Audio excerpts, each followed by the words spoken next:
Por que outras indústrias no Brasil não conseguem competir com um segmento parecido com o da Embraer? Justamente pela questão tributária.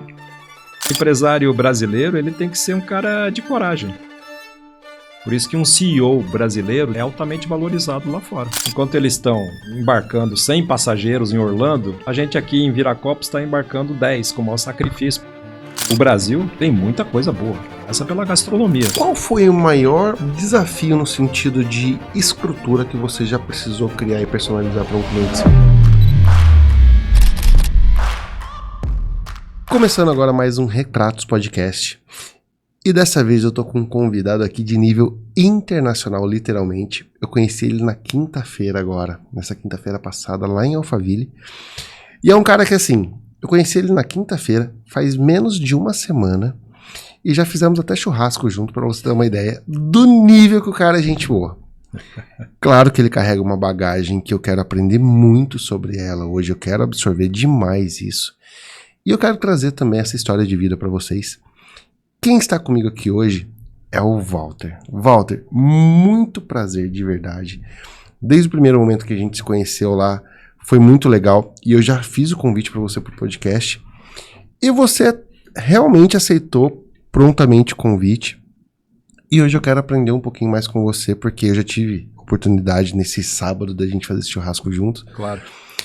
E eu já aprendi muito. Mas hoje eu quero entender quem é de fato o Walter, o seu retrato de vida e como você chegou até aqui hoje. Então, Walter, por favor, se apresente pra gente. Bem, obrigado aí, Rodolfo, pela introdução aí, a apresentação. Realmente é um prazer estar aqui com vocês. É sempre significativo, né, poder dividir, principalmente a questão de vida, né, com as pessoas que estão nos ouvindo e nos assistindo. O Walter se resume a uma experiência, como você introduziu, né, internacional. O fato é que eu saí do Brasil bem cedo, tá? Hoje eu tenho mais de 60 anos e saí do Brasil com meus 17, 18 anos, logo após o meu término do segundo grau.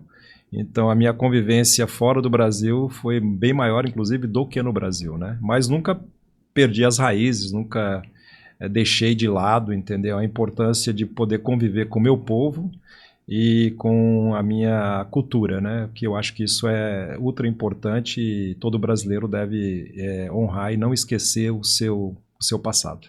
Que legal. Ó, já aproveita, já se inscreve, curte, comenta, compartilha, manda esse episódio para mais pessoas, porque eu tenho certeza que você vai se impactar também com essa história, tá bom? Então já faz tudo isso. Outro detalhe, Walter, deixa eu te contar isso logo de cara. Por quê? Para você não assustar. Uhum. Eu gosto de ficar muitas vezes quieto. E isso não é porque tá chato a conversa. Pelo contrário, é pra não ficar te interrompendo. Claro. Sabe aquele tipo de pessoa que fica toda hora te interrompendo? Pois é. Muitos podcasts acontece isso, mas eu gosto de fazer o contrário para justamente eu conseguir deixar você manter uma linha de raciocínio, sem perder ela, e eu conseguir de fato absorver. Mas claro que assim, se tiver alguma pergunta, algo que eu queira realmente falar no meio disso tudo, eu vou te perguntar, fica tranquilo com isso. Mas se eu tiver quieto, então não é porque tá chato. Não, tranquilo, entendi a mensagem. Por favor, porque às vezes eu fico aqui quieto, a pessoa fala, ih rapaz, será que tá chato? Exato. E não é isso. Walter, quero começar com você desde o começo. Você falou uma coisa pra mim, pro Thiago no sábado, que eu falei, cara, isso foi muito legal. O que muda na cabeça de um jovem quando ele tem experiência de estudar, por exemplo, em um internato? Que eu sei que você contou um pouquinho, que você viveu essa experiência. Conta pra mim isso e o que muda na cabeça de um jovem que tem essa experiência. Então, Rodolfo, foi uma oportunidade que eu tive desde cedo, porque meus pais, né, inclusive meu pai é pastor, nos orientou sempre a participar desse sistema educativo, no qual você mora e convive dentro de um ambiente controlado por professores, e não é uma cadeia, tá? Mas é um tipo de um ambiente que você ali tem orientadores, como a gente chamava dos prescritores, dos monitores que guiam você naquela idade que é a idade mais crítica da adolescência, né? Então, desde 11 a 12 anos, eu tive a oportunidade de participar nesse sistema, num colégio que hoje é localizado ali em Hortolândia, antigamente se chamava IASP, e hoje chama-se UNASP.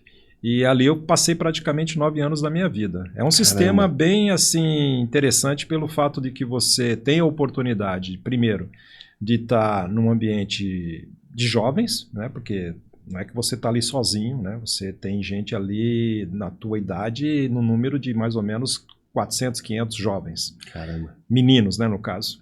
E do outro lado, né, também tem o que a gente chama do dormitório das meninas, que são mais 400 ou 300 meninas. Então, um total aí de 1.000 jovens, né, que estão ali convivendo 24 horas, como se fosse uma grande família.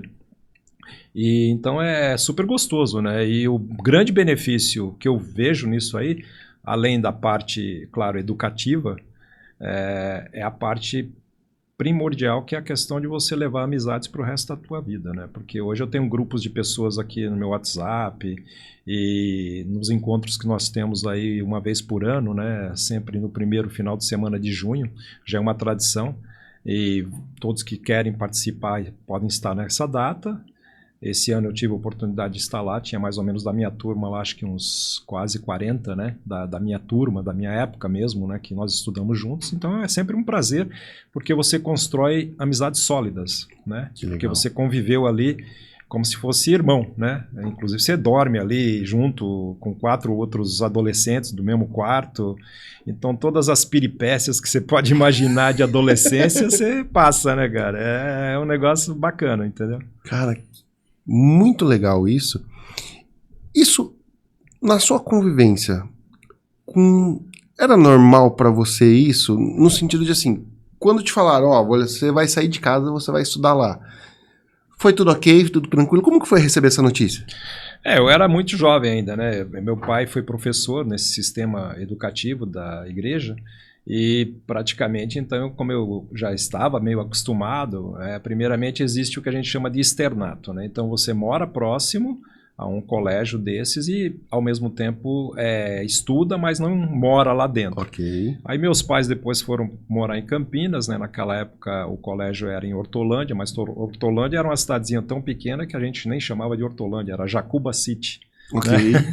Devido a estação de trem que passava ali, vindo do interior a caminho de São Paulo, né? E então, quando eu tinha 12 anos, eu mesmo, né, por conta própria, eu optei de participar, porque eu via, né, como que era animado as coisas, né? Você tinha esporte, você tinha a parte, entre aspas, educativa de trabalho, né? Porque você tem os horários, né? Não é que você chega lá e você tem autonomia de fazer o que você quer, entendeu? Você, nas 24 horas, você é segmentado a cumprir certos horários que você, inclusive, é responsável não só pelo horário, mas também pelas tuas ações, como, por exemplo, asseio do quarto, fazer a cama, essas coisas todas, eu aprendi ali, entendeu? Tanto é que hoje eu gosto de cuidar de coisas da casa, entendeu? Assim, a nível de passar roupa, cuidar das coisas organizadas no guarda-roupa, deixar tudo arrumadinho, porque você pega isso ali naquele meio, né? Naquela formatação que é a chave para um sucesso de um jovem depois da tua vida adulta. Ou seja, o seu nível de disciplina foi moldado ali, então. Perfeito, exatamente. Pelo próprio sistema, que não é só... a diferença é essa. Quando você está estudando numa escola normal, no qual você vai lá e tem a parte acadêmica, né? Você senta, tem aulas de geografia, de história, de inglês, de português, e depois você termina as tuas matérias, você recolhe teu material e vai embora para casa. Entendeu? Então a tua... a situação de, vamos dizer, disciplina é familiar, né? Okay. Teu pai e tua mãe, tá? Num ambiente desse, você, além de ter o escopo da tua família, que já te dá, né, a base e ainda te orienta lá, teu pai vai ligar para você, naquela época não tinha nem telefone, mas de vez em quando meu pai passava lá, né? E aí via como é que era a situação e me dava, né, as orientações. Falava, meu filho, se você não fizer assim, vai ficar ruim, né? Então, além dos pais, tem os professores, né? Então, você tem que manter. Sem contar que também você cria um instinto de independência muito forte também, né? Do que ficar grudado nos pais, né? Exatamente. Esse é um ponto bem válido, viu, Rodolfo? Porque ali você cria uma independência, né? você Independência, autonomia, né? praticamente se torna um adulto mais cedo, até entre aspas, entendeu? Com responsabilidades não como financeiras, entendeu? De boleto para pagar, né? Sim. Mas você tem ali a responsabilidade básica de, pô, peraí, eu vou levantar e vou deixar minha cama toda desfeita? Porque se você tem essa possibilidade, só que você levava pontos negativos que o pessoal passava, entendeu? Vamos dizer, então como que era o sistema? Você estava lá, levantava, inclusive para levantar era cedo, tipo 5h30 da manhã tocava o sinal. Então todo mundo tinha que sair fora, né? E aí eu lá pro o banheiro tal, fazia lá a sua higiene, voltando, você se preparava e ia pro café da manhã no refeitório, na cafeteria, né? Ok. E não, nesse horário passava o que a gente chama de monitores. Esses monitores, então, eles olhavam como é que estava o asseio do teu quarto, quem tinha feito a cama, quem não tinha. Então, quando você voltava do café da manhã, já tinha a tua nota lá no quadro. Nossa, ou seja, voltou do café da manhã e já estava lá. Exato, com o teu nome marcado. Entendeu? Quem fez ou quem não fez, e quem não fez já estava com 5, 6 pontos negativos. E aí, dependendo da numeração, né, do volume de pontos, como a carteira nacional. Sim. Chegava a 20 pontos, aí você já tinha uma certa situação que complicava a tua vida lá um pouco. Caramba! Eu achei muito legal isso, porque assim, de fato, conhecer mesmo pessoalmente, eu nunca conheci ninguém assim que tenha vivido isso. E quando você contou, eu achei isso muito legal. E eu achei mais legal que você gostou tanto desse método que depois, mais tarde, você colocou a sua filha para viver isso também, é isso? Exato. Minha filha, ela participou, ela inclusive gostou do sistema. Primeiramente assim, foi uma experiência até engraçada, porque no primeiro ano, quando ela veio, que inclusive para a região aqui próxima de vocês, aqui em Mogi, que é Engenheiro Coelho, e nós naquela ocasião morávamos em Santa Catarina, né? Nós tínhamos vindo dos Estados Unidos para fazer justamente o movimento reverso, né? Que era ensinar português para os filhos, em vez de o inglês. Porque inglês eles já sabiam, porque nasceram lá. Então vieram para cá para justamente aprender o tal do nossa língua materna, né? Que é muito bonita, por sinal. E aí no primeiro ano, quando ela veio estudar aqui, já tinha estado aqui no Brasil uns 3 anos, já tinha feito o primeiro grau, mas lá em Santa Catarina. E ela não gostou, entendeu? Ela falou, pai, não estou gostando, é muito chato isso aqui, é um sistema muito rígido, entendeu? Foi aí que entrou, até hoje, inclusive, ela confessa, pai, se você não tivesse sido firme com a mamãe, eu teria desistido, entendeu? Então, naquele momento, eu fui, assim, mais um pouco incisivo, e coloquei para ela o fato de que era importante ela não continuar nesse caminho e nessa experiência. Aí, passado mais 2 meses, ela entrou no ritmo e aí foi embora, entendeu? Porque existe a questões de dinâmica, de grupo, né? Você tem que se acostumar. Você está morando num quarto sozinha, com seus 15 anos, e de repente, com essa mesma idade, você está com mais 3 meninas, né? E todas passando por aquelas situações de adolescência, né? De mudança de hormônio e tudo mais, e a questão do ciúme, da ciumeira e dos primeiros namoradinhos, e roupa pra cá, e quem pegou minha roupa, quem amassou a minha. Nossa. Então, mas depois ela se acostumou, tanto é que ela ficou 3 anos, se formou, né, no 2º grau, nesse sistema, e hoje a melhor amiga dela faz parte dessa época. Né? Muito legal isso. Foi... Quando você falou, realmente eu quis trazer isso para hoje, que foi algo que eu falei, cara, a gente não conhece tantas pessoas que viveram esse tipo de coisa, pelo menos eu não conheço, e é algo que, nos seus princípios, deu para ver que tem coisa diferente. E aí, realmente, eu fiquei curioso para saber se era disso, e agora você tá reafirmando isso. Quando você vai para os Estados Unidos? Quando você foi, né, na verdade? Eu fui justamente quando eu terminei na idade da minha filha, no caso do 2º grau. Aí eu, naquela época, estava com meus 17 para 18, foi quando meus pais, né, meu pai tinha um sonho de estudar fora do Brasil, né, isso nos anos da década de 70. Caramba. Né, o nosso Brasil, naquela época, ainda era abaixo de uma ditadura. Okay. Você vê como faz tempo. Exato. E ele queria realizar esse sonho de poder morar fora. E aí ele tinha uma irmã que conseguiu gerar essa oportunidade para ele. Ela naquela época morava na Califórnia. E então eu não tinha intenção nenhuma, né? Porque eu estava inclusive no auge da minha adolescência para a juventude. Já estava com intenções de fazer faculdade, primeiro ano, já estava fazendo o tal do vestibular, tinha passado na PUC de Campinas. Caramba, que legal. Para fazer jornalismo, era meu sonho, né? Ser um radialista aí, com um microfone na mão, falando nos campos de futebol, aquelas coisas todas, eu gostava disso. Mas quando meu pai e minha mãe decidiram não realizar esse sonho deles, né? E aí é uma situação interessante, viu, Rodolfo? Que muitas vezes nós, como pais, né, e você que está assistindo, não sabe avaliar o quão é crítico, em primeiro lugar, e importante uma decisão familiar nesse nível. Porque isso muda a vida da tua família e dos teus filhos. Entendeu? Uma simples decisão dessa. Eu falo, não nem a nível assim de mudança tão radical como, vou mudar para outro país, vou lá para Suécia, para Noruega, para os Estados Unidos, entendo que isso é comum hoje.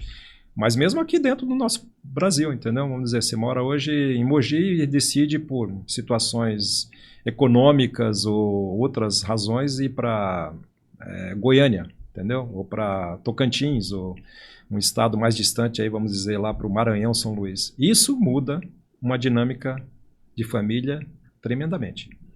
E são coisas que muitas vezes as pessoas não levam em conta, entendeu? Porque isso vai poder te demonstrar no futuro a tua formatação. Faz parte da tua formação. Muito legal.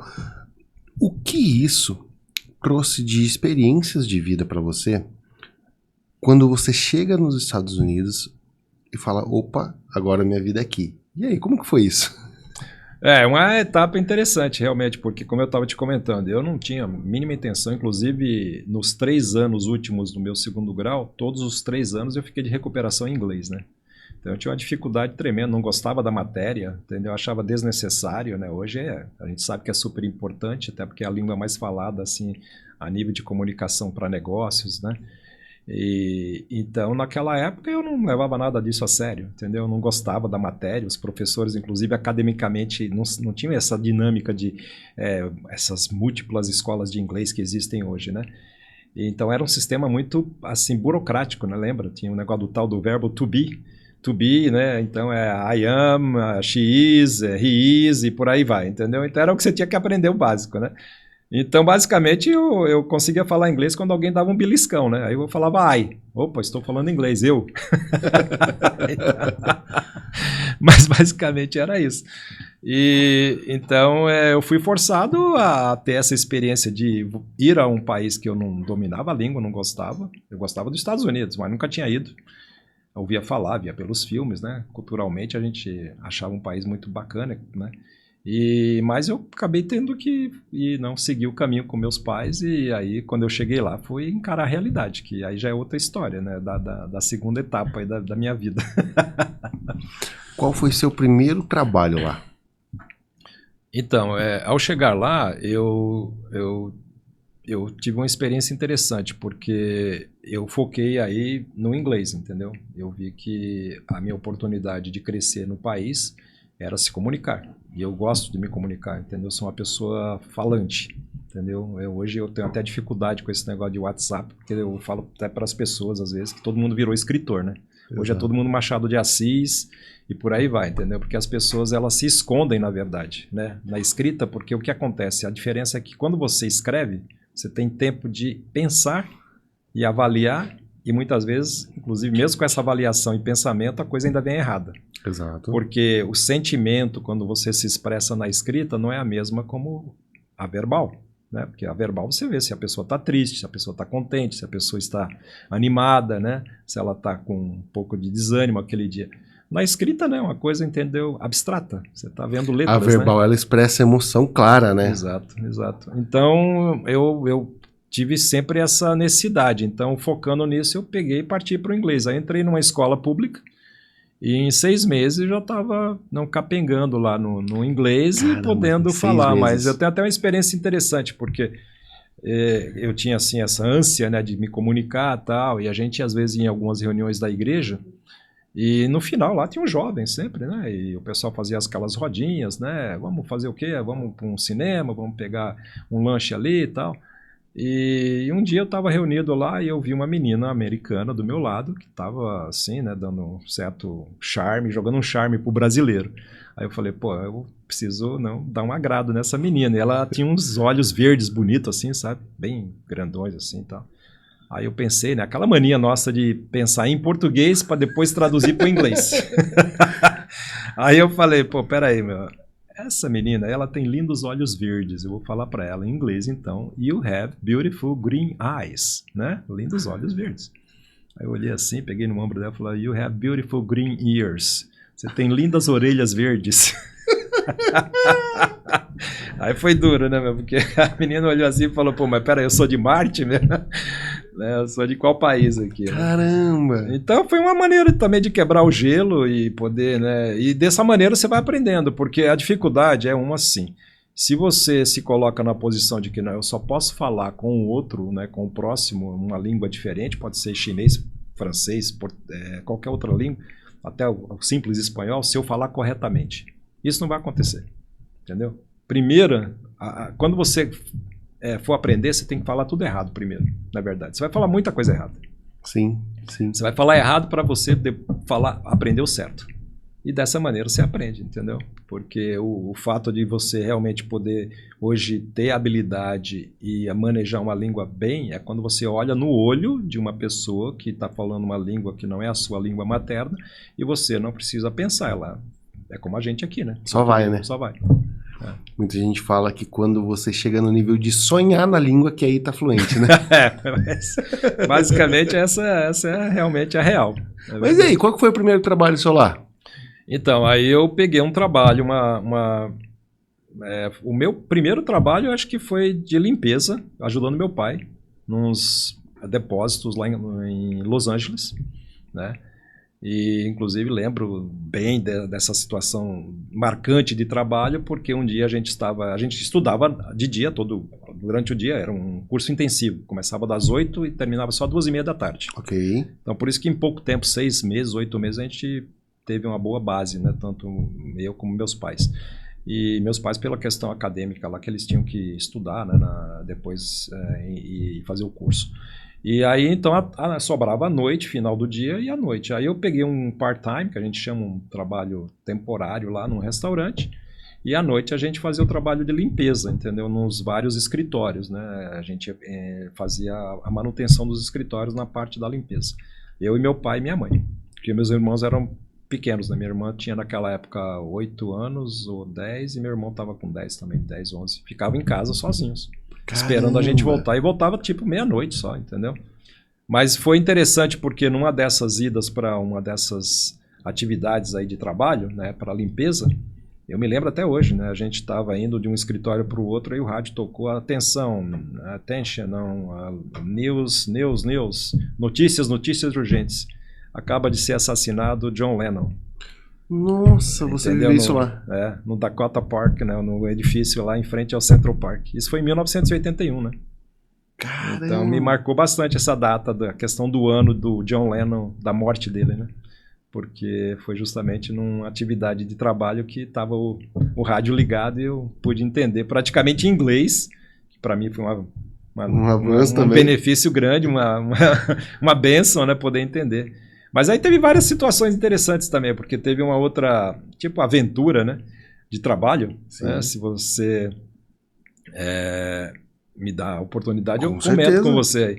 Mas eu estava um dia saindo do meu trabalho, de restaurante lá, de limpeza de restaurante, para encontrar meu pai, para a gente começar esse outro trabalho, né? Okay. Que ia depois até a meia-noite, quase 1h da manhã, todos os dias. Fora sexta-feira à noite. Então, o que ocorre? Aí naquele dia eu falei, pô, eu vou economizar o ônibus, entendeu? É perto aqui, eu já sei onde meu pai está. Ele começar um pouco mais antes, né? E aí eu vou a pé. Então, 3 milhas, né? Pô, eu sempre gostei de caminhar e tal. Aí comecei a andar e tal. E aí fui chegando lá, próximo onde ele estava localizado. E aí, num certo momento, eu vi um pessoal tocando mariachi. Né? Lá em Los Angeles tem muita influência mexicana, né? Muito restaurante mexicano, música mexicana e tal. Aí eu achei legal, tá? Olhando assim, abaixei até a cabeça e tal. Tava, inclusive, com roupa de trabalho, meia suja e tal. E a sacola, uma roupa boa, que eu tinha vindo, né, de ônibus lá de casa para começar o trabalho, com roupa legal. Eu tinha saído da escola. E tava o relógio, tudo ali, né, tal. Naquela época não tinha celular. Aí quando eu saí de assistir lá o showzinho lá dos mariachis, Eu olhei assim, tinha um cara, até hoje eu lembro, uma japona preta assim grande, e aí o cara perguntou em inglês, né? What time is it? Aí eu falei, pô, what time is it? Pô, isso eu entendi, né, pô? Sim. What time is it? Pera aí, né, meu? Agora eu gostei, né? Tô começando a entender inglês. Aí eu fiz questão de dar o horário pro cara, né? O cara tá me perguntando que horas são, né? Eu peguei assim a sacola, comecei a olhar pra pegar o relógio pra saber, porque eu não sabia exatamente que horas era. Quando eu fiz esse movimento, o cara tirou um revólver, um 38, colocou na cabeça aqui assim, falou, no, this is a robbery, give me everything you have, all the money you have, blá, blá, blá. Aí começou a falar um inglês e tal, eu, I'm sorry, não speak English, eu não falo inglês muito bem e tal. Aí o cara viu a minha dificuldade e falou, não fala inglês? Ah, eu falo espanhol, e começou a me assaltar em espanhol. O cara eu falei, pô, o cara é bilíngue, meu, ladrão é bom mesmo aqui. Caramba! Quase falei pro cara, velho, peraí, você não fala português, né? Não acabou de chegar lá da região lá de Pavuna, lá pra aqueles lados do Rio, né? Só faltava, né? O cara falou, não, eu sou carioca também, irmão, eu sou povo paulista, Nossa. né? Não vamos generalizar. Mas fui assaltado por um cara que era bilíngue, cara, entendeu? Aí eu entreguei pra ele lá e ainda falei, pô, eu gostei, né, da performance aqui. Que doideira! Então, foi experiências assim que foram interessantes, né? Qual foi a experiência mais impactante que você viveu lá? Assim, a nível desses anos todos, né, 40 anos, é claro, daí você tem as experiências pessoais a nível nascimento dos filhos, né, nos Estados Unidos, né, eu fui casado também com uma americana mesmo, né, não uma americana assim, porque foi do Brasil. Naturalizada, né? Ou uma cubana, ou colombiana, entendeu, que chegou lá há algum tempo, já estava lá também. E aí eu me encontrei, eu casei com uma pessoa, inclusive, que a história dela é assim, a família dela está 400 anos lá. Uau. Você entendeu? O lado da mãe dela, ela se chama Alessandra, inclusive hoje eu conversei um pouco com ela, ela mora na Flórida. São Amishes, né? Chamam Amenitas. Então os Amenitas são aquele pessoal que usa o chapéuzinho, entendeu? Okay. E gosta de morar na natureza, e tem basicamente uma vida ainda em um convívio fora qualquer coisa de tecnologia, né? Mais eles vivem como se né? estivesse nos anos de 1800. Não tem geladeira em casa, não tem fogão. Caramba! Não tem carro. A gente ia visitar os primos dela lá na Pensilvânia, a gente já estava de carro e o pessoal de carrocinha na frente, com a charretinha. O cavalinho na frente, cara. Bem coisa de filme mesmo. Bem coisa de filme, Se você tem, inclusive, um filme muito bonito do Harrison Ford, né, que chama Witness, Testemunha. Que é um filme muito bacana. Você deve assistir. É um filme que Gostei. Conta a história de um crime que ocorreu nessa comunidade, entendeu? E ele, como advogado, intercede para uma pessoa que está sendo acusada erroneamente. Então, mostra muito do convívio dessa comunidade, como que eles praticam o dia a dia deles e tal. Então, inclusive, hoje é um ponto turístico, né? Muita gente vai lá para visitá-los. Eles estão em Ohio, tem uma boa porcentagem assim, da comunidade, um bom número de membros dessa comunidade amenita, e Pensilvânia. E hoje, devido aos Estados Unidos terem vastas áreas já sendo tomadas pelo real estate, né, o desenvolvimento de imóveis, eles estão vindo muito para o Paraguai. Tem vários voos que eu pego aí entre Brasil e Estados Unidos, ou no caso Estados Unidos e Brasil, eu vejo eles fazendo conexão aqui em São Paulo, indo a caminho do Paraguai. Ou seja, para você, mais um choque cultural ali. Exatamente. Então muito legal. Foi assim, interessante pelo fato que, assim, o mais marcante para mim, claro, foi o nascimento dos meus filhos, eu posso dizer, né? Gostei. E aí, surgiu a pulga atrás da orelha ali no pensamento de, e aí, onde meus filhos vão nascer? Ou não? Isso para você foi bem resolvido de nascerem lá e tudo mais? Naquele, você sabe, o Brasil passou por anos difíceis, né? Na década de 80, inclusive com mudanças aí frequentes de governo certamente instáveis, né? Mencionando alguns nomes aí, 70, a gente não vai falar 80, de política, mas a questão de José Sarney, Itamar Franco, e depois, né? O Brasil finalmente teve uma certa, vamos dizer, estabilidade na época da criação do real através do Fernando Henrique, né? Que inclusive eu acho que o Brasil, se tivesse 8 anos, né, como aqueles, não que foi perfeito, e muito até pela questão ideológica do Fernando Henrique, isso aí para mim não tem nada a ver, mas Ok. eu penso assim em termos de formato de estabilidade, né? Ok. A gente teve uma moeda forte, que a gente inclusive tinha condições economicamente até de ir para a Flórida, né? E chegava lá, você tinha R$ 100, você tinha US$ 110, né? Nossa. Então imagina a oportunidade que você tinha de poder bancar suas compras e teu custo Exato. de vida, né? Hoje está tudo deteriorado, óbvio, né? Sim. Mas naqueles anos entre 94 até final de 2000, 98, por aí, que foi a gestão dele de 8 anos, foi excelente, né? Mas o que eu quero dizer eu nunca tive intenções naquela época, né, de uma certa dificuldade econômica, né, a nível Brasil, de voltar ao Brasil, né? Então, quando meus filhos nasceram, foi na época de 90, a gente tinha comércio lá, né? A gente sempre desenvolveu. Eu trabalhei numa área de uma corporativa, ou seja, de uma multinacional grande, que é a Marriott, os hotéis Marriott. Eu Que trabalhei, legal. minha formação é hoteleira, então eu comecei trabalhando em Los Angeles, depois trabalhei, inclusive, tive experiência em Las Vegas, que aí já é um outro capítulo da minha vida, né? Porque eu morei em Las Vegas, né? Que todo mundo hoje tem curiosidade, não só de conhecer, mas como que é morar em Las Vegas, né?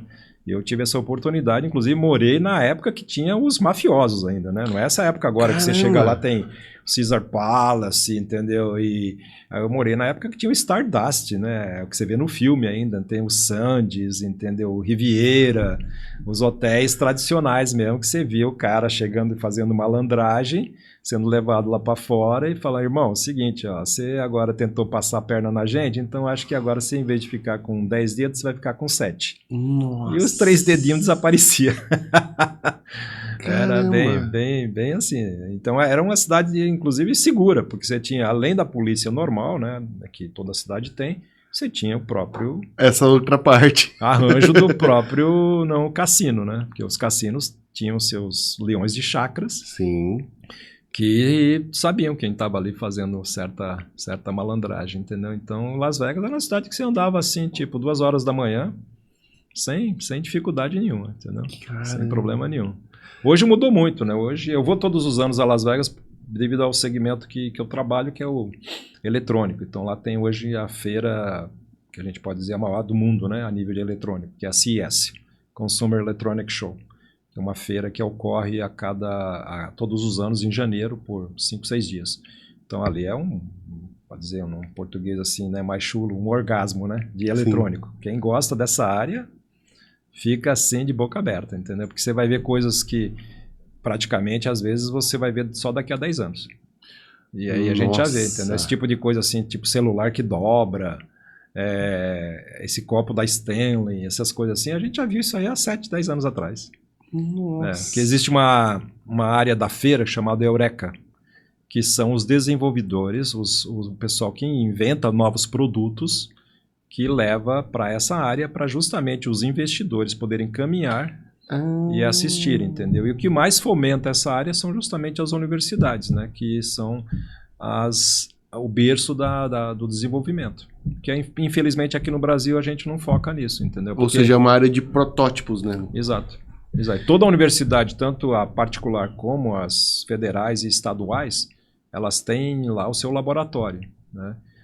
Tanto na área científica, médica, como na área industrial. E infelizmente aqui no Brasil, acho que nem a USP não tem, cara. Aqui a gente pouco vê, entendeu? Desenvolvimento de matéria-prima, assim, no sentido de protótipos, entendeu? É raso. É rasíssimo. Eu fiz a cobertura pelo 2º ano agora da maior feira da América Latina, que é a Campinas Innovation Week, de inovação. E foi agora em junho, se eu não me engano, né? E aí fiz a cobertura lá de 5 dias também. Muita coisa legal, mas nem perto disso do que você está falando. Eu acho que o Brasil está se abrindo, né? Sim. Finalmente, graças à percepção das pessoas em poder viajar lá para fora. Nesse evento mesmo, a CES, tem muito brasileiro hoje lá, não tanto como participante e até como investidor, caminhando, entendeu? E olhando as possibilidades de negócio, né? É que você consegue absorver da fonte, né, as coisas. Trazer tecnologia e tudo mais. Quando foi que você começou a trabalhar nesse ramo? Então, eu trabalhei nesse segmento hoteleiro até 92, 93, quando houve um evento bastante significativo na Flórida, né? a maioria das pessoas talvez nem lembrem, nem sabem, né? Mas foi o Katrina. Nossa, verdade. O famoso furacão, né? Que passou lá e praticamente destruiu boa parte de Miami, né? E sul ali de Miami, Kendall, que é um bairro, né, bem conhecido como Homestead, praticamente ficou nivelado ao chão. Nossa. Então ali houve uma mudança radical, né? Tanto nas pessoas que moravam naquela região para cima, onde nós estávamos, que eu morava num condado, o condado é um município, e a gente morava em Broward naquela época. Então era uma situação bem tranquila, não pouco trânsito.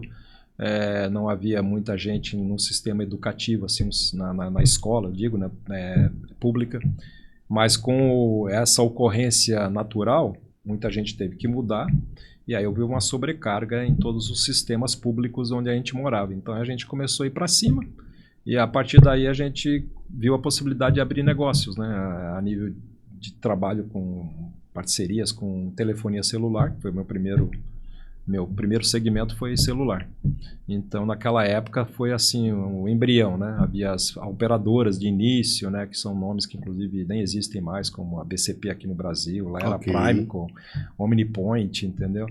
E, então, tipo, marcas que a gente conhecia, que hoje nem a gente hoje usa como um museu, e quem tem, inclusive, valoriza, porque são objetos de arte até, né? Sim. Como telefones da Ericsson, sim. Lembra? Sim, sim. E da Nokia, né? Sim. E hoje eu tenho até em casa um tijolão, foi o meu primeiro telefone. Pena que eu não trouxe, se eu soubesse teria trazido para te mostrar aqui, mas é um telefone desse tamanho, que poucas pessoas não têm hoje, né? Mas é o primeiro celular.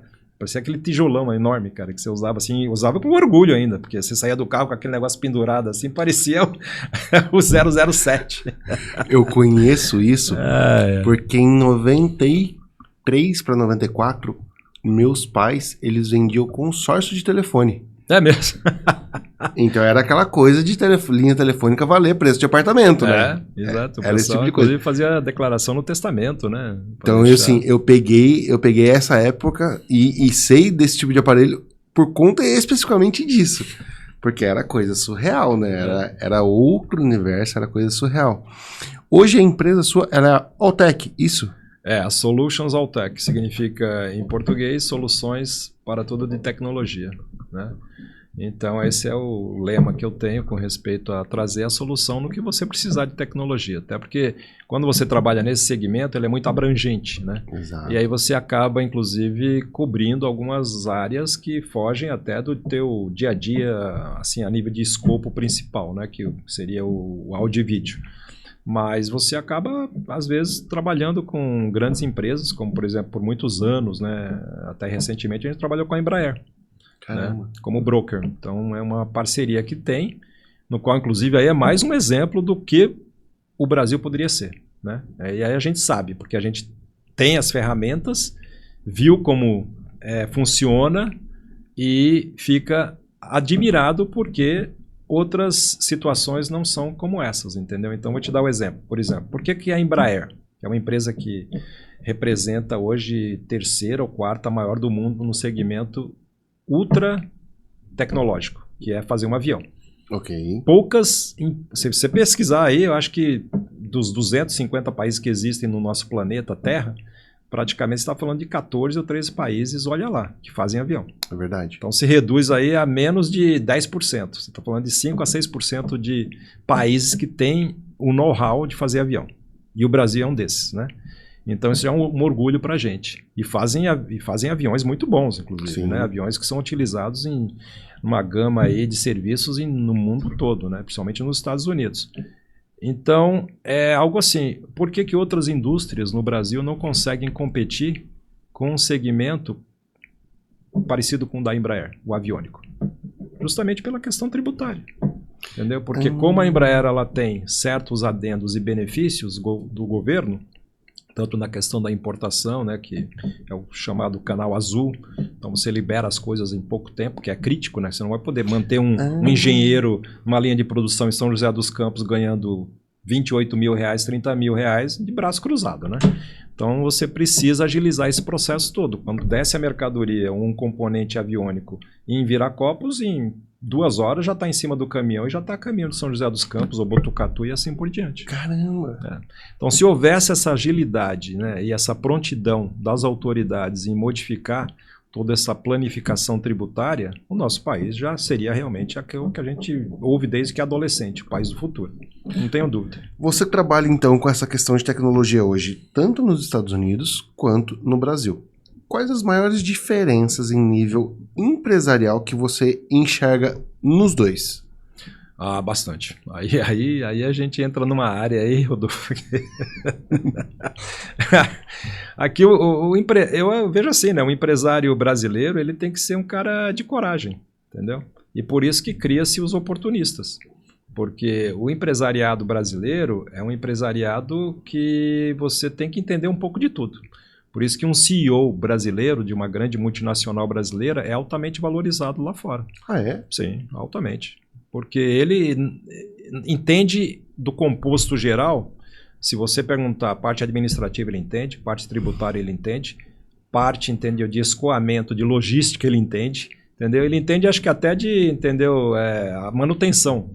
Porque o sistema brasileiro força o empresário a ter essa habilidade de jogo de cintura, né? O famoso jeitinho brasileiro, que se é usado de uma maneira boa, né, tem muita validade. O problema é quando é usado de uma maneira errônea. Agora, o empresariado lá fora, principalmente o americano, que eu estou acostumado, é focado dentro de um conhecimento, é um especialista. Tá? Porque o que ocorre? Os Estados Unidos é um país de especialistas. Ok. Tá?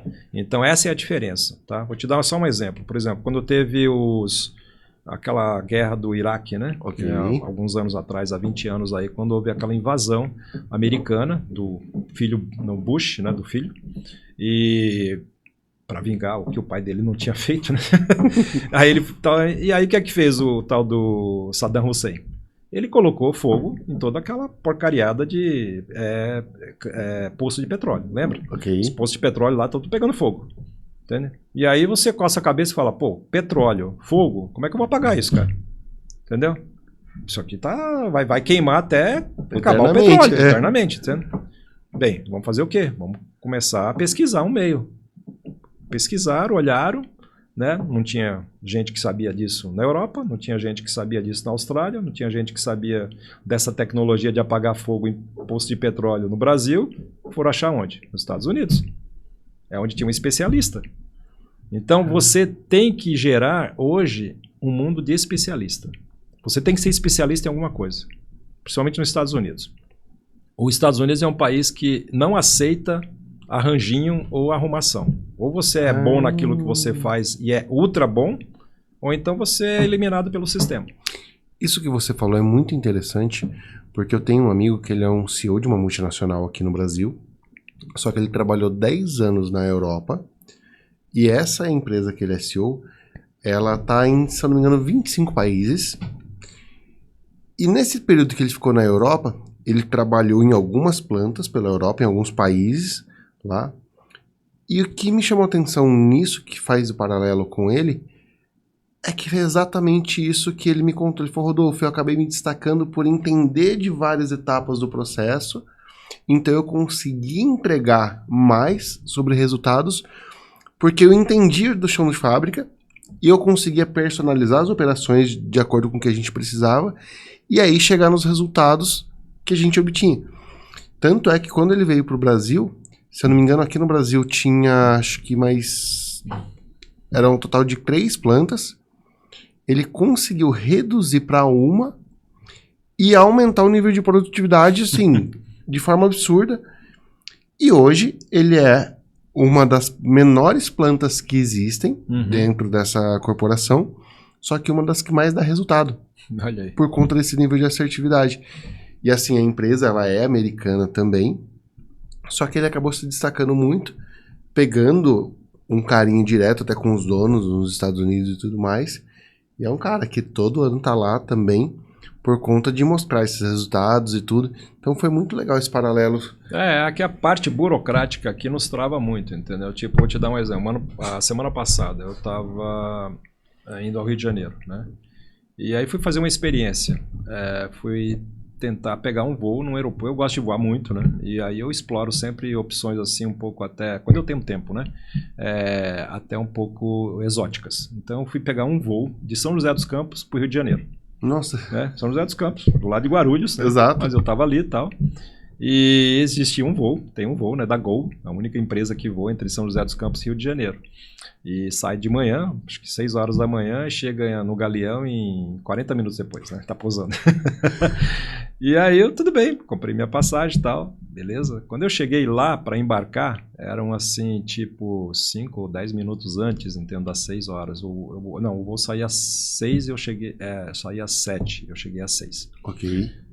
Aí o rapaz comentou no balcão, né? Eu achei que era metodologia americana. Você chegava lá e imprimia o bilhete, né? Você apresentava a reserva e aí ele imprimia o bilhete. Não, ele falou que você tinha que fazer o check-in primeiro, pelo aplicativo da Gol, certo? E como não tinha sido feito 24 horas antes, você não podia voar, entendeu? Eles não tinham capacidade de aceitar mais porque você não tinha feito o aplicativo. Nossa. Então ficamos ali se debatendo, tal, entendeu? Aí chama supervisor, chama não sei mais quem, e depois resolveram a situação no final, entendeu?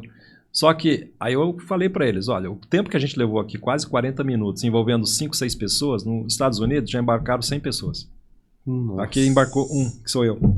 Então essa é a diferença, entendeu? Na velocidade das ações, é que se nós não nos atentarmos, a gente sempre vai ficar para trás. Porque lá, enquanto eles estão embarcando 100 passageiros em Orlando, na Disney, né, para voos diferentes do mundo inteiro, a gente aqui em Viracopos está embarcando 10 com o maior sacrifício, porque o sistema está falido no sistema de que, não, hoje o computador não está funcionando, acabou a energia. Mais entendeu? Burocracia. Exato. Hoje eu fui agora, antes de vir para cá, nos Correios. Aí a moça falou que está uma semana sem poder aceitar cartão.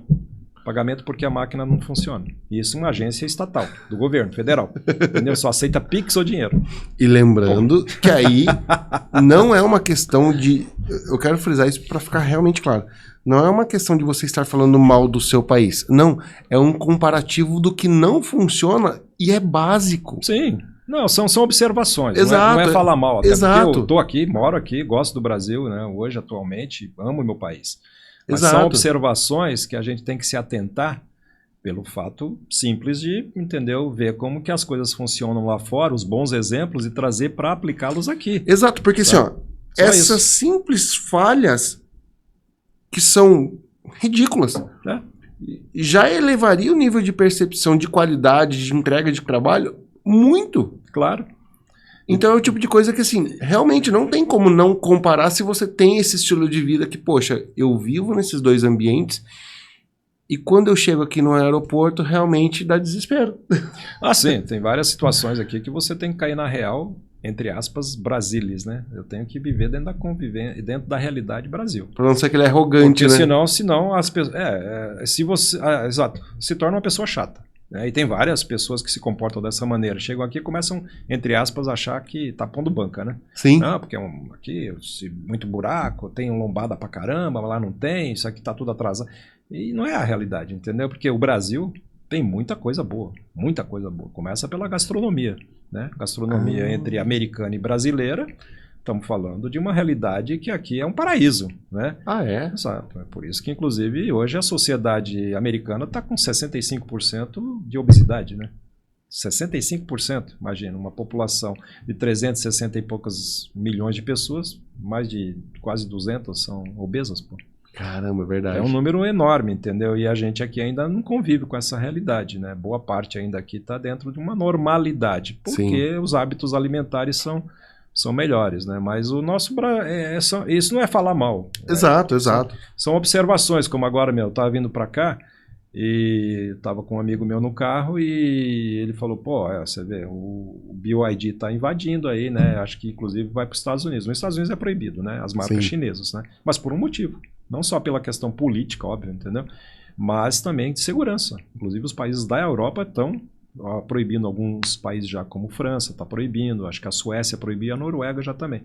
Pelo fato de que hoje você tem um BYD Dolphin, ele deve ter entre 10 a 12 câmeras. Aquele Seal, ele deve ter mais de 25. Caramba. O que você acha que aquelas câmeras estão fazendo? Mapeando a cidade. Exato. Exato. E isso está sendo tudo jogado num satélite chinês. Ou seja, que daqui a 10 anos você nem vai perceber como que o exército chinês chegou aqui e sabia qual que era a rua em Mogi que ele precisava andar, onde estava o melhor, o batalhão localizado, Sim. entendeu? E qual que era a melhor Quais as via falhas de escape. segurança. Exato. E a gente não está se atentando a isso, entendeu? Caramba, é verdade. E hoje está um verdadeiro exército de carros aí sendo usados para fazer mapeamento do nosso sem país. contar que, assim, são todos carros plugados à internet, basicamente. Claro. Ou seja, um botão você desliga o carro também, né? Exatamente. Aí você pode falar assim, Rodolfo, isso é a teoria da conspiração. Mas esse tempo atrás tinha pager explodindo, né? Exato. Se eles conseguiram transformar um pager numa bomba, imagina um carro. Virar uma bomba atômica. É. Caramba, que louco. Fala pra mim, Walter, hoje, na sua empresa, qual é de fato o seu ramo de atuação para as pessoas conhecerem você? Então, hoje eu atuo bastante na área de vídeo, né, do live streaming, inclusive com equipamentos como esse aqui que você está utilizando, né, para podcast, os microfones, principalmente as câmeras, né, e que hoje tem uma demanda bem avançada, porque basicamente está todo mundo linkado nas redes sociais e precisa se expor no sentido de contato, né? Acabou aquela coisa de você ir até um certo ponto para sentar e assistir, né? Hoje existe essa possibilidade, só que a adesão e o número de pessoas que você pode ter acesso ao usar o vídeo, né, o live streaming, é muito maior. Tem várias situações que a gente está reunido com 3, 4 mil pessoas dentro de uma igreja ou num evento corporativo, mas quem está assistindo chega a número de 10, 15 mil pessoas. Sim. Né, que você não teria acesso se não tivesse essa tecnologia. Então eu sou bem focado nessa área, uma especialidade que, né, eu cultivei nesses anos aí de trabalho. A empresa tem 28 anos, já atuou em algumas áreas diferentes, mas nos últimos 10 anos a gente tem feito bastante foco na área de vídeo e do áudio. E do áudio, então, a gente tem algumas representações oficiais, né, como a DAS, que é uma marca espanhola, que faz grandes eventos, né, como shows aí no Morumbis, e outros eventos grandes de produção avantajada. E tem também material menor, né, como a Kadosh. A Kadosh é uma marca, inclusive, brasileira. Sim, né, e que está vindo muito forte, né? Um empresário brasileiro, né, do Rio de Janeiro, por esse motivo que eu estava lá no Rio de Janeiro semana passada. Que legal. Para fazer uma visita lá de parcerias com ele. E, inclusive, o nome é bem interessante, muita gente não sabe, né? Mas o Kadosh é cada um de você, da tua família. Você pode chegar hoje em casa e falar para sua esposa, você é uma Kadosh. Sabe qual é o significado do Kadosh? Qual o significado, Walter? Escolhido, consagrado. Caramba, que legal. Você é consagrado.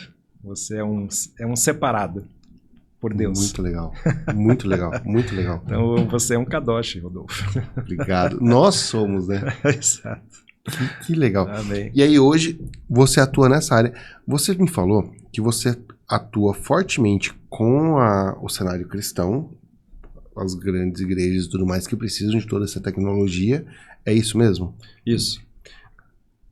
Além desse cenário, se hoje eu precisar montar uma estrutura dessa, você consegue atender também. Então não seria necessariamente só a igreja, certo? Sim, não. Nós trabalhamos muito com as revendas, né? Mas temos também os consumidores finais, ou no caso as igrejas, e até uma pessoa, um cliente em potencial, como alguém que queira desenvolver o seu próprio podcast, sua produtora, né, que precisa hoje dos intercoms, que são aqueles microfones de você fazer o controle das câmeras, as próprias câmeras, né, da Blackmagic, da Sony, da Panasonic, a nível de broadcast, né, mais avançado. Mas hoje, realmente, o segmento principal é o segmento de produtoras. E aí, se você precisar, sim, a gente pode fornecer todo o conhecimento e os equipamentos necessários para você montar a tua produtora, né, que pode começar como uma produtora para fazer filmagem de casamentos, de aniversários, de eventos familiares, como produtoras para fazer eventos maiores, né, a nível assim, de um show, de um evento corporativo, né, e hoje está muito em foco isso. Então, toda essa parte audiovisual mesmo, áudio e vídeo, que precisar você consegue trazer e atender a pessoa. Sim, sim. Uma pergunta em cima disso. Se eu quero começar com isso, mas tô perdido, não sei que equipamento usar, o que equipamento vale a pena trazer para tentar investir nessa área e tudo mais.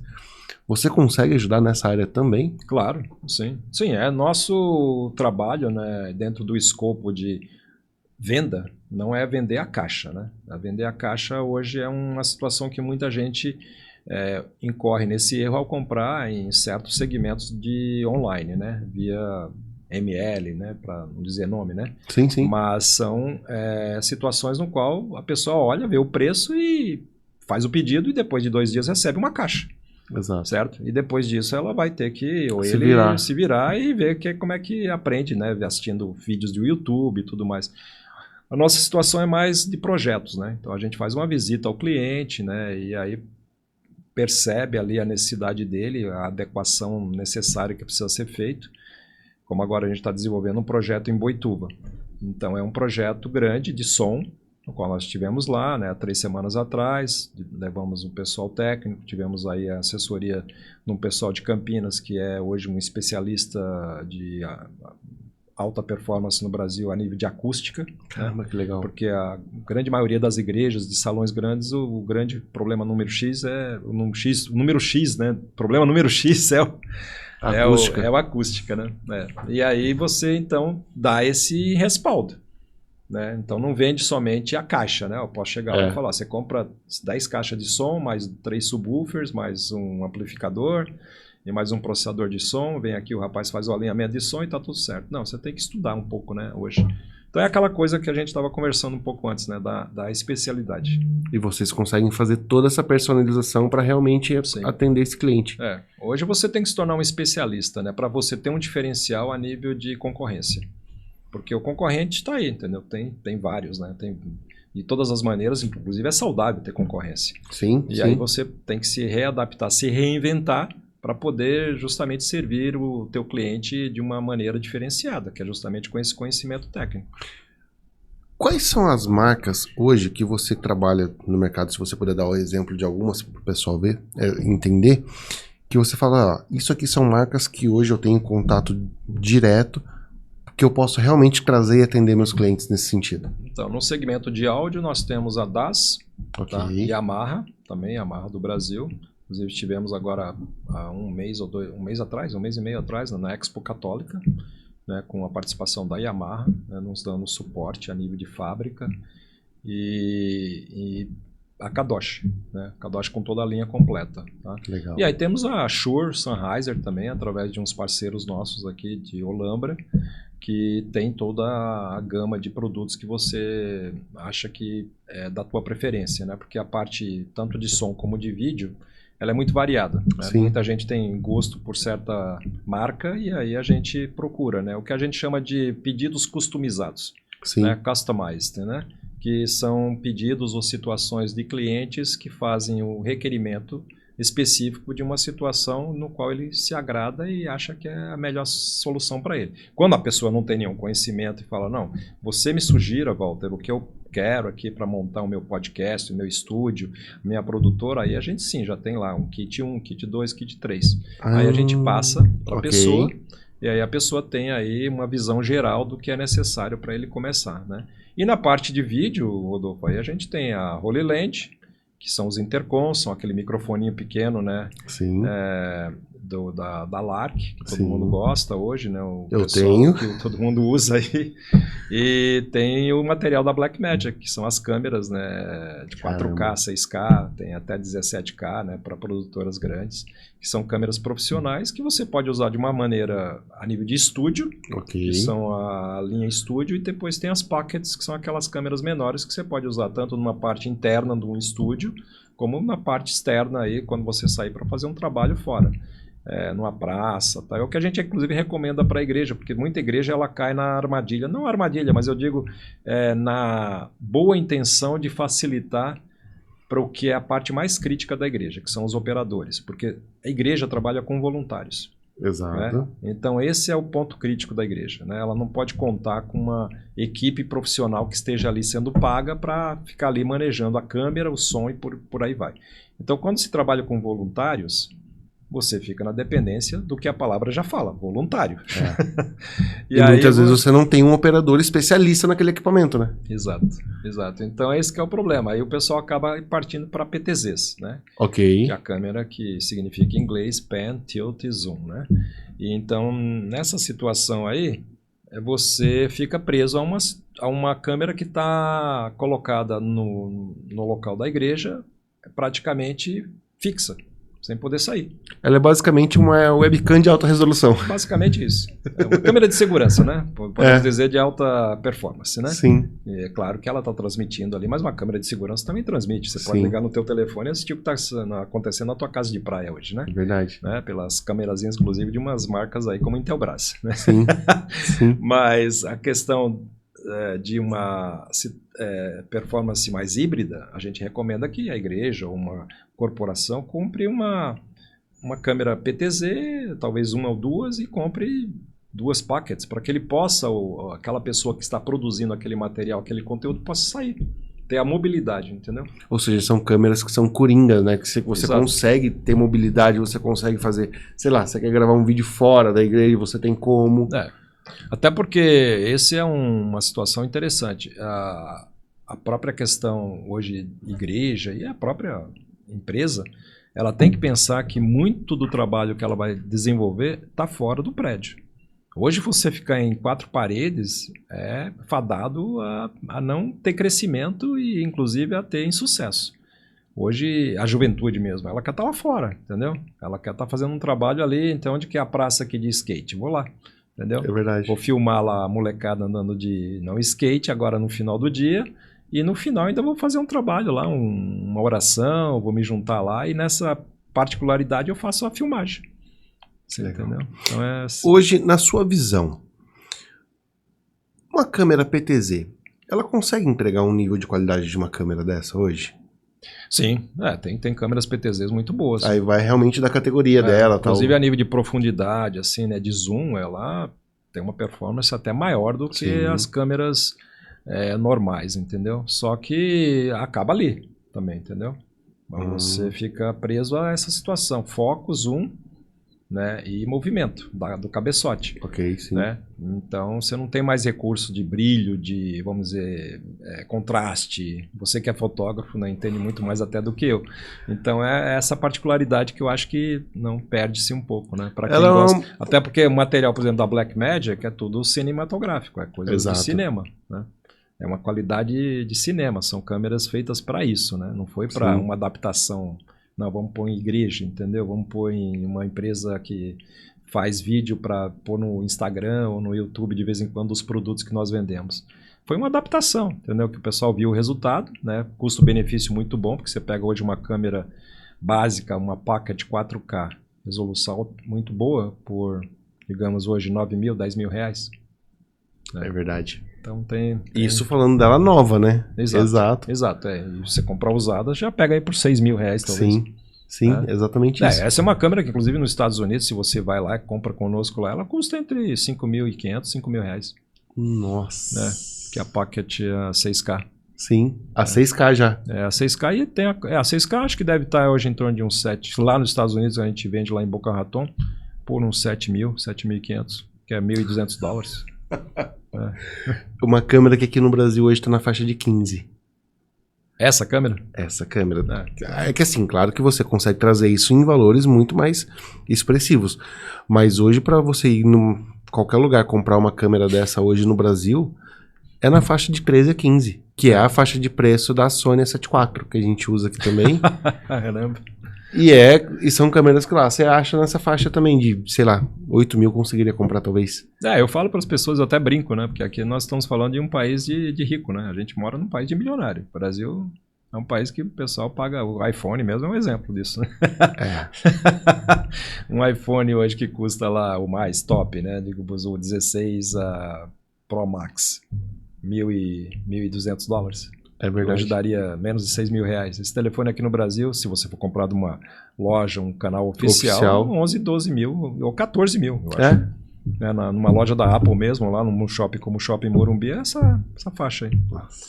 Então, essas coisas não dá para comparar. É a coisa que fica difícil. Assim, se a gente entrar para essa situação, você até fala, não, vou parar por aqui porque não dá, né?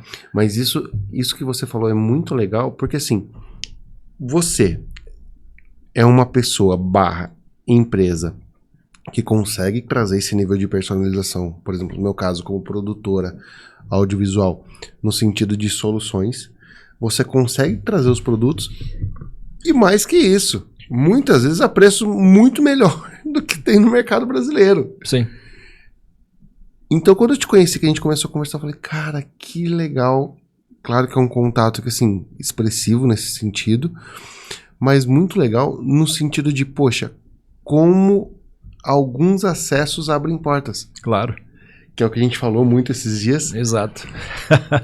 E isso eu achei fantástico, justamente porque, poxa, são coisas que, no meu caso de algumas pessoas que seguem o podcast e tudo mais, que são profissionais da área, são pessoas que precisam desse tipo de equipamento e estão pagando muitas vezes o dobro. Uhum. E isso que eu não tô nem contando as pessoas que querem comprar realmente por um site oficial para ter uma nota fiscal de uma câmera dessa. Sim. Porque assim, hoje no país existem dois mercados. Isso de equipamentos. Um mercado oficial, que é onde você compra uma câmera dessa com nota fiscal, tudo bonitinho, que você ainda paga uns 5 mil reais a mais. E um segundo mercado, onde você consegue comprar direto de importadores, canais de venda, que o cara te traz, só que ele te fala assim, olha, se você quiser nota fiscal, eu vou te colocar um preço a mais também. Sim. E isso tem cidades como São Paulo, Rio de Janeiro e tudo mais, que você consegue esse tipo de contato. E hoje, a maioria das produtoras que fazem esse tipo de compra é tudo nesse cenário independente. Sim. Então, Infelizmente, né? Infelizmente, não é que ele queira fazer isso, né, Rodolfo? É o próprio sistema o força isso. Exato. Entendeu? Então hoje é muito normal você falar que um equipamento desse não tem nota fiscal. Uhum. Porque, claro, dependendo do tipo de equipamento, você fala assim, não, mas cadê a nota fiscal do equipamento? E hoje, nesse cenário audiovisual, é muito comum você comprar e nem perguntar de nota fiscal, porque a pessoa sabe disso. Sim. Ela sabe que ela está chegando nisso. E no seu caso, nesse sentido, como uma importação realmente direta e tudo mais, traz uma segurança e uma assertividade muito maior no sentido de confiança de marca. Uhum. Que você, como empresa, realmente você consegue trazer essa solução e falar, olha, tá aqui, o seu respaldo hoje é comigo, eu vou te dar toda essa assistência, todo esse suporte, porque, por exemplo, hoje, uma câmera dessa pra mim, se der pau na minha mão, acabou, é peso de papel. Sim. Não existe suporte nenhum. Porque muitas vezes, como eu falei, é uma compra independente, de uma revenda totalmente independente, que ela não tem compromisso nenhum com garantia. Sim. O máximo que eles fazem hoje, por exemplo, são 3 meses de garantia de boca. Uhum. Então eles não têm esse compromisso com o consumidor final, porque para eles estão vendendo uma caixa. É o que você falou. Essa é uma das variantes, né, que inclusive prejudica, né, o nosso Brasil a nível de progresso, né? Já que a gente tem essa palavra na nossa bandeira, né? Ordem e progresso. Então, para quem convive, né, nessa ponte e vê a realidade lá fora como é, né? Até num país, né, ultra moderno como os Estados Unidos, não que seja o melhor hoje, tá? Que os Estados Unidos estão uma série de problemas. Sim, claro. Mas, assim, a nível de composição geral, né? Eles realmente conseguiram algo que nenhuma nação ou império conseguiu, tá? Eu falo a nível de estrutura. Sim, Você sim. sai ali da Flórida e vai até a Califórnia, as estradas são praticamente iguais, né? O cuidado, né, entre a infraestrutura básica de saneamento básico é praticamente nulo, é tudo igual, e não tem essas variantes gritantes que a gente tem. Então essa é a diferença. Então quando a gente chega nesse patamar de ver as coisas tão caras aqui no Brasil e tão baratas lá, é uma questão fácil de se resolver, mas falta boa vontade, né? Aí entra aquela parte que a gente não quer dialogar hoje, que é a coisa da política. Mas sim, eu penso que no setor de eletrônicos, né, existe realmente uma dificuldade muito grande que o próprio sistema força a todo empresário dessa área a ter que dar seus 7 pulinhos, tá? Tanto é o exemplo agora de 15 dias atrás, né? Teve problemas aí, um cara de uma loja ultra conhecida chamado Fast Shop, né? Então a gente viu aí na realidade como é, né? Porque não que ele tenha feito algo de errado, né? Ele apenas queria receber os créditos que ele tinha como crédito, né, para a receber.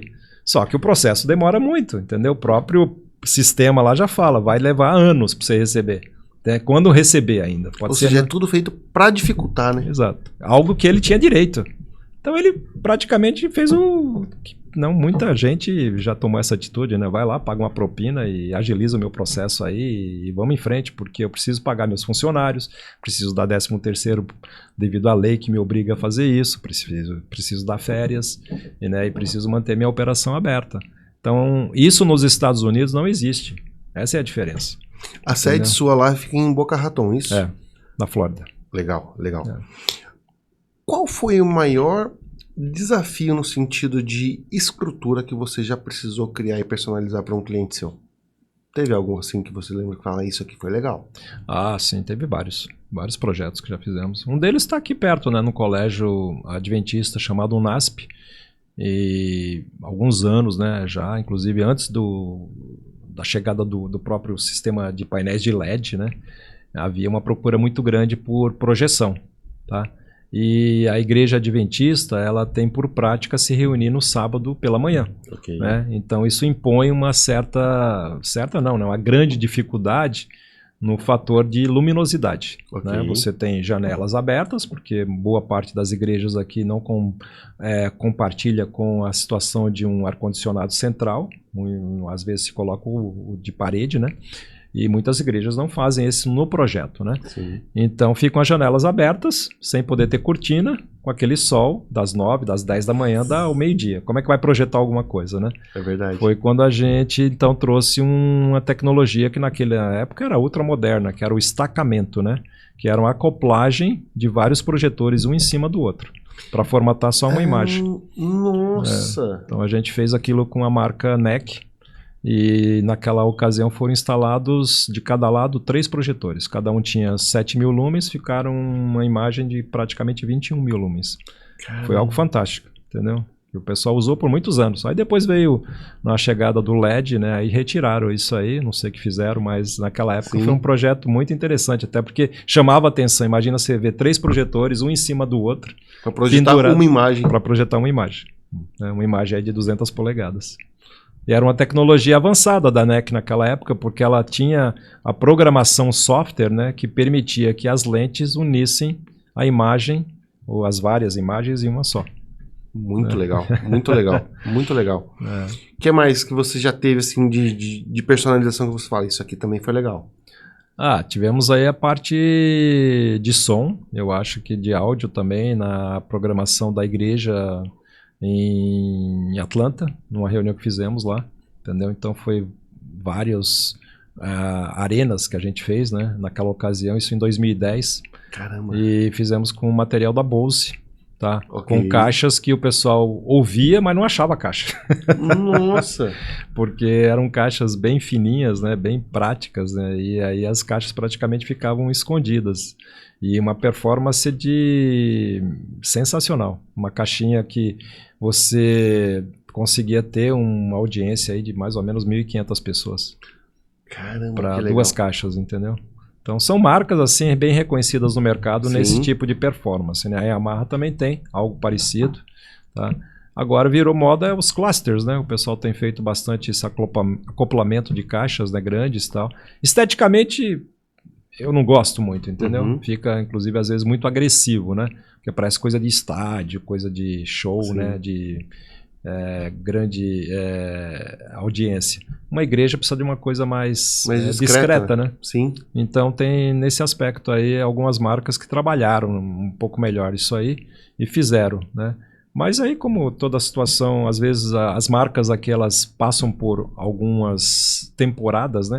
Com representantes oficiais, depois os representantes... Porque o Brasil engana muito, sabe? Sim. Inclusive, isso é uma situação que é observada hoje pelas grandes multinacionais, porque o Brasil engana em qual aspecto?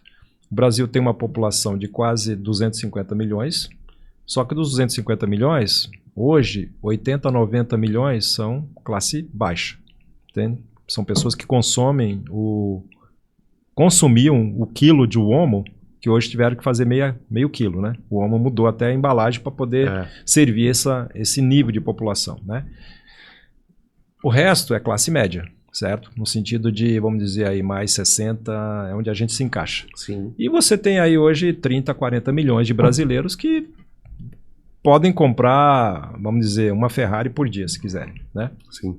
Então é esse número que engana, porque quando uma multinacional vem se instalar no Brasil, vamos dizer uma Porsche, ou uma marca aí, tipo uma Jaguar, né? Que se deu mal, inclusive, aqui no Brasil.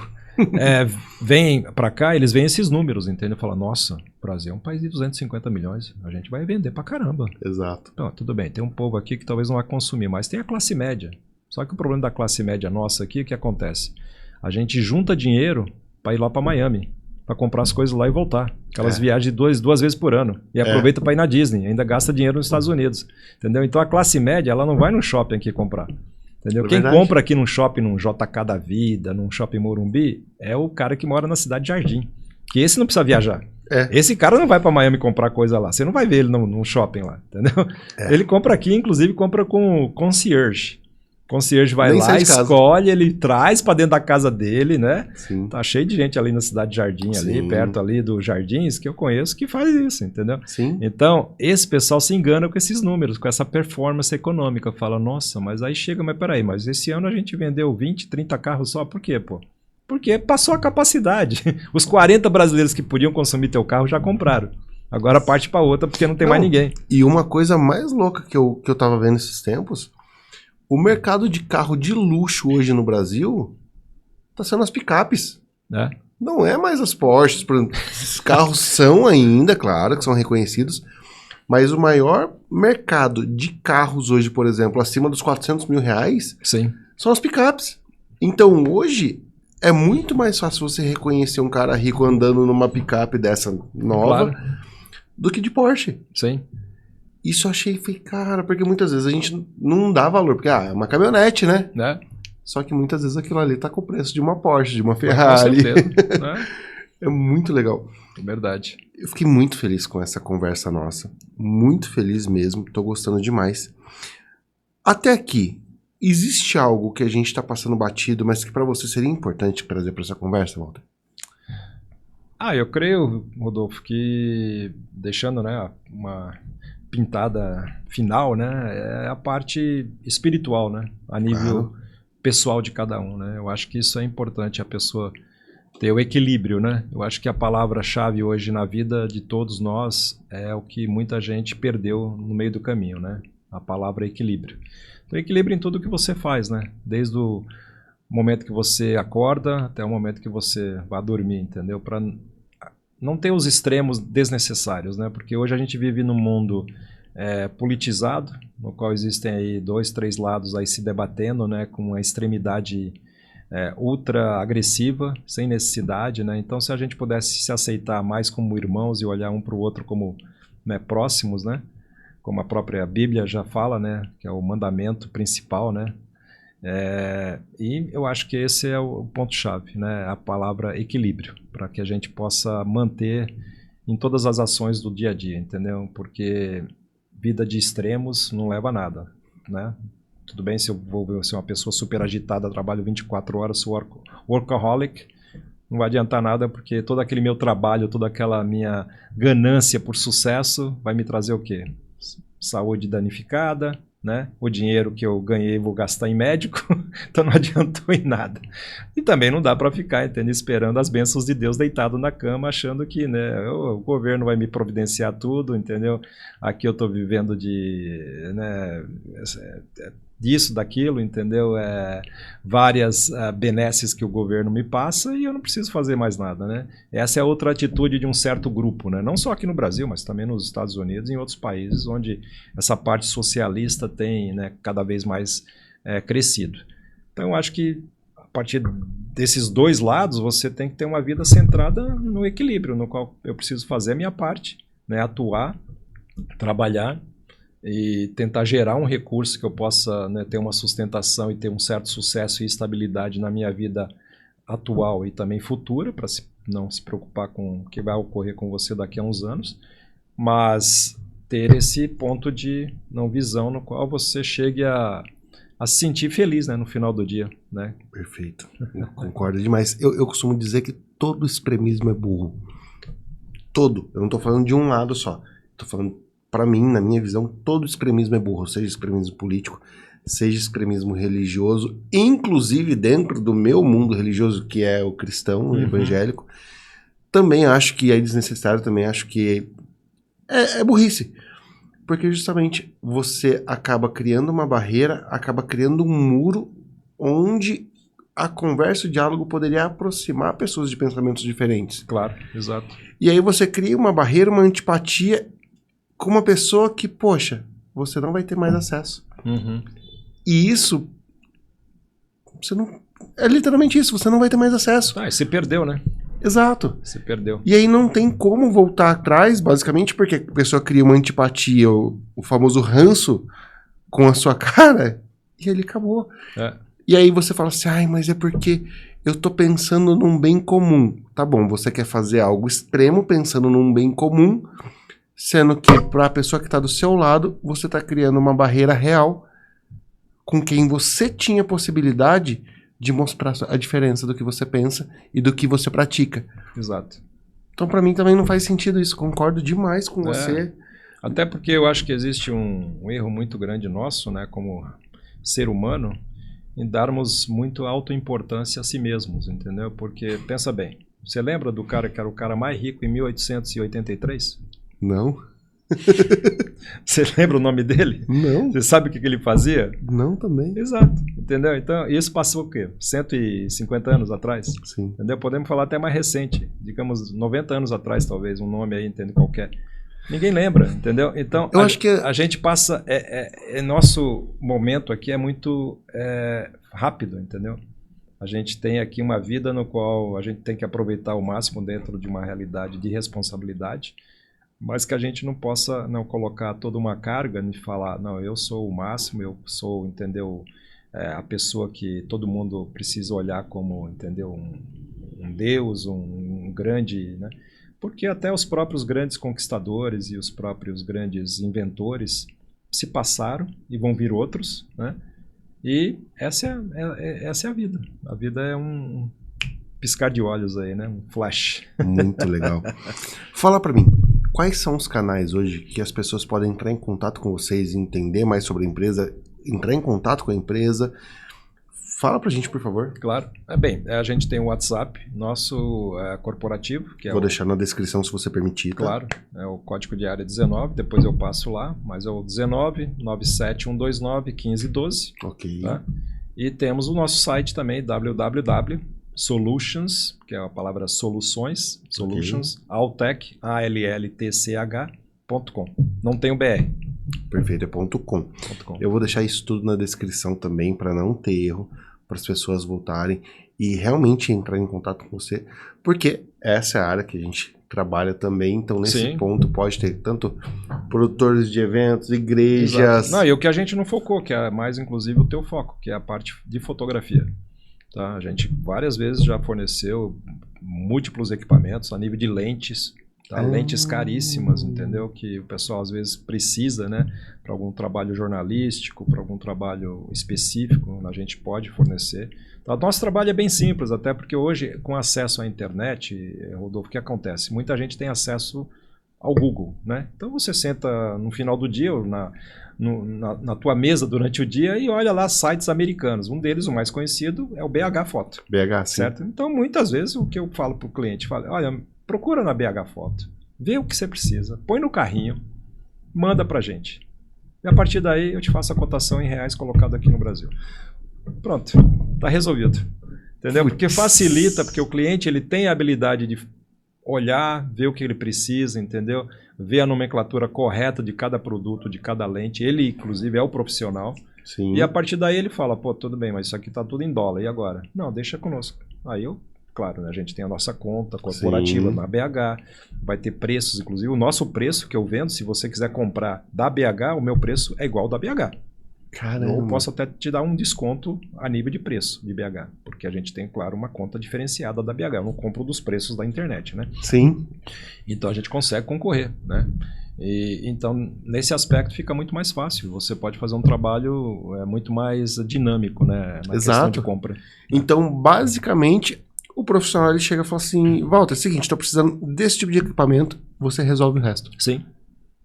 Sim, a gente faz a compra, entendeu? Eu tenho a habilidade, inclusive, da pessoa às vezes tô subindo aí, vou passar de férias aí 15 dias em Orlando, posso passar em Boca Raton e pegar? Muita igreja faz isso, muito cliente faz isso conosco, entendeu? O pessoal vai lá e pega.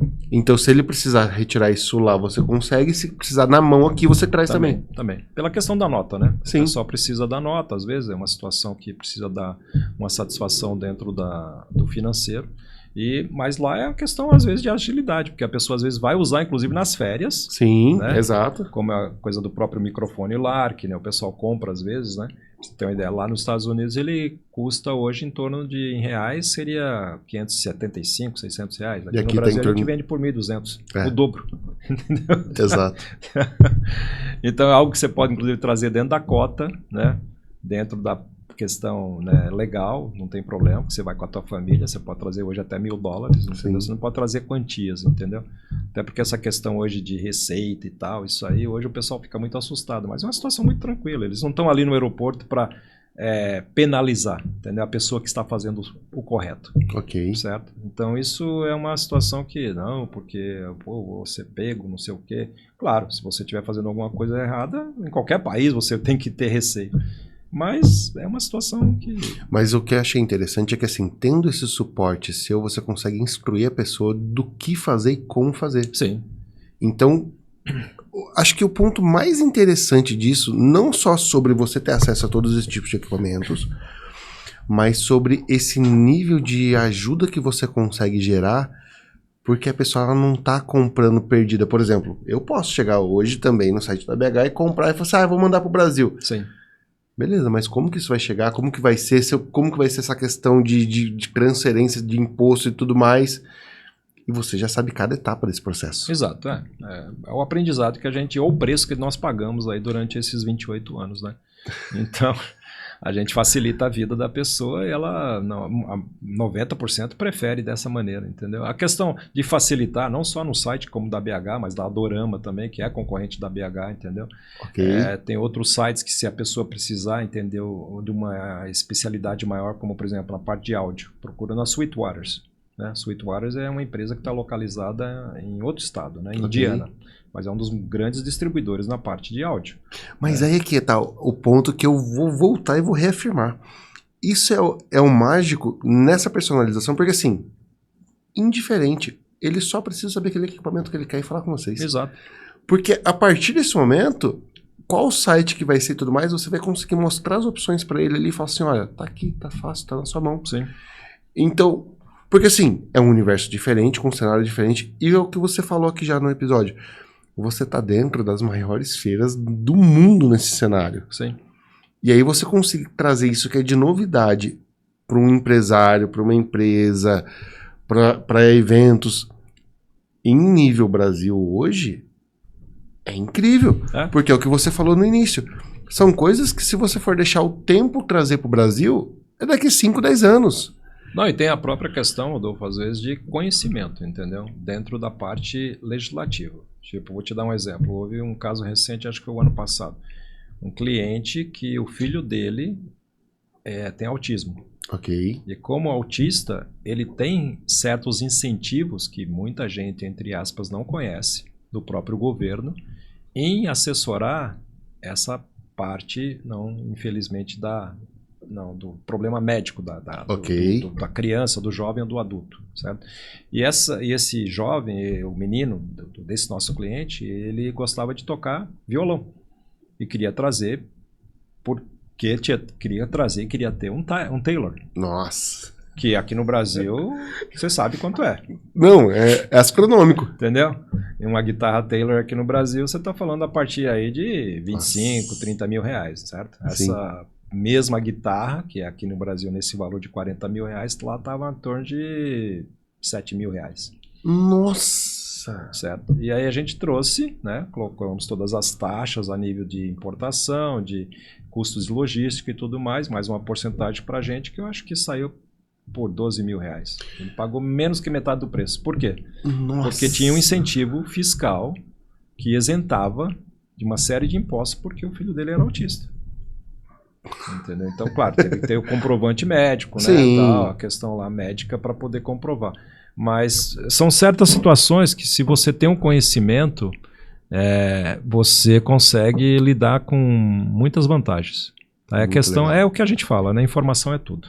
Tá? Muito legal. Hoje o mundo se diferencia com quem tem e quem não tem. Concordo. Porque hoje todo mundo acha que tem, né? Porque hoje eu vou ali no Google, eu acho, entendeu? Então eu sou bom. Mas na verdade não é assim. Na verdade, eu falo para as pessoas, você inclusive pode ter uma dificuldade na vida, você pode perder tudo que você tem. Tá? Inclusive, isso aqui é meu último adendo à nossa conversa, porque é o principal, pensa bem, se você perder tudo que você tiver, mas se você tiver aqui dentro a cultura que você aprendeu, e você levar isso, você pode estar num calabouço, numa cadeia, mas isso aqui ninguém tira. Você pode ter a tua liberdade, mas aqui dentro, não. Fantástico, fantástico. Eu não tenho como colocar mais nada além disso que você colocou. Muito obrigado pelo carinho de ter aceitado o convite de fato, por ter vindo, se disposto a realmente a parar a sua agenda, a vir para cá. Eu fiquei feliz demais com esse episódio. Mais uma vez eu aprendi muito. Então, com certeza, você é um cara que eu quero andar mais próximo nesse sentido, para justamente continuar aprendendo, porque o nível de conhecimento que você carrega, experiência de vida, com certeza eu não vivi nem um terço disso. Então, muito obrigado de verdade. E agora, Walter, por favor, aproveite essa câmera, agradeça quem você quiser, faça o pitch que você quiser, essa câmera é sua, fique à vontade. Obrigado, Rodolfo. Eu te agradeço aí a oportunidade, o convite, né, de estar aqui contigo hoje. E foi excelente, entendeu? Uma conversa muito agradável no sentido de vários tópicos, entendeu? Sem compromissos com agenda, uma troca de apenas um blá blá blá, assim, a nível de amigos mesmo, né? E então isso é que faz a situação toda de um podcast como esse ser um sucesso, que já é, e que cada vez mais possa crescer, tá? E eu quero mandar um abraço então só para os meus pais. Meu pai hoje tem 94 anos, minha mãe está com 87 e são as pessoas hoje que realmente eu gosto e admiro e não amo cada vez mais. E em segundo, meus filhos também, que estão na Flórida e possam talvez assistir isso aí eventualmente logo em breve e a gente possa estar junto. Muito obrigado. Mais uma vez, que carinho incrível. Se você chegou até aqui, já aproveita, faz aquilo tudo de novo, curte, se inscreve, compartilha e eu te vejo no próximo episódio. Até mais. Valeu, Thiago.